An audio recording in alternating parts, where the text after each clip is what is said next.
Short-term alternatives, better, less expensive solutions include improve the nation's best bus system. By the way, this is what the buses are beginning to look like now. Doesn't it look like a train? Yeah? Point-to-point express buses, that's one way to do it for the short term, and other improvements that don't cost a lot of money. For example, I think it's in Minnesota, they're doing something called bus on shoulder. They allow the bus to run on the shoulder exclusively. Then you have road and sidewalk improvements that you can make, upgrade traffic light synchronization.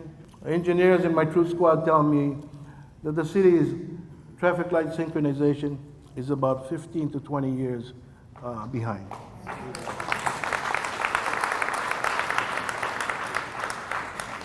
Getting the software for this is not a big problem. You know, the cost, comparatively speaking, is not much.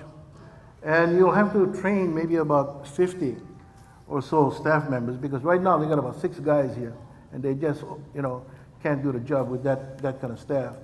And you train these guys to be, and gals, to be like air traffic controllers, but they're traffic controllers. Flexible telework, that's being encouraged right now, and you know, it's growing in our country.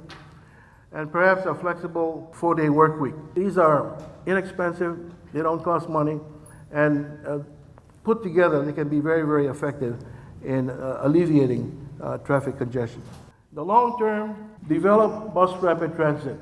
You know, in 2003, the city had paid Parsons Brinckerhoff, the same consultant that's doing the rail project, more than $10 million to develop the 2003 environmental impact statement, which rated bus rapid transit superior to rail. People are surprised by this, but that's a fact. Here's what they said. The light rail transit alternative was dropped because subsequent analysis revealed that bus rapid transit using electric-powered vehicles could accomplish virtually all of the objectives of light rail at substantially less cost. So we pay these guys more than 10 million. Professor Paulo says it's more like 20 million. And they came out with this recommendation in 2003, and then in 2004, a new mayor was elected. He threw this out of the window, paid Parsons Brinckerhoff the same money, and they came out to justify steel-on-steel rail, elevated, which costs 5 times more than bus rapid transit.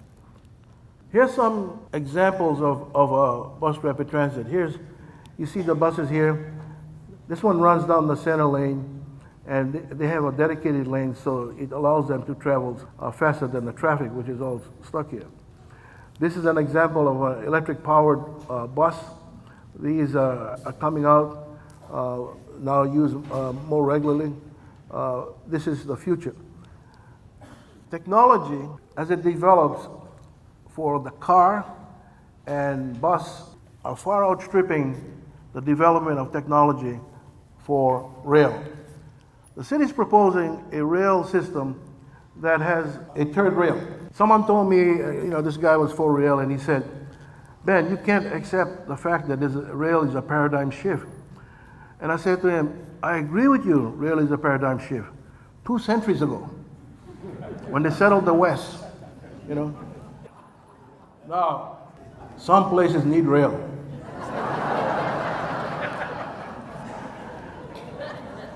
Yeah, we just thought we'd inject some humor in this, but this is quite a picture. Thank you very much for coming. Aloha.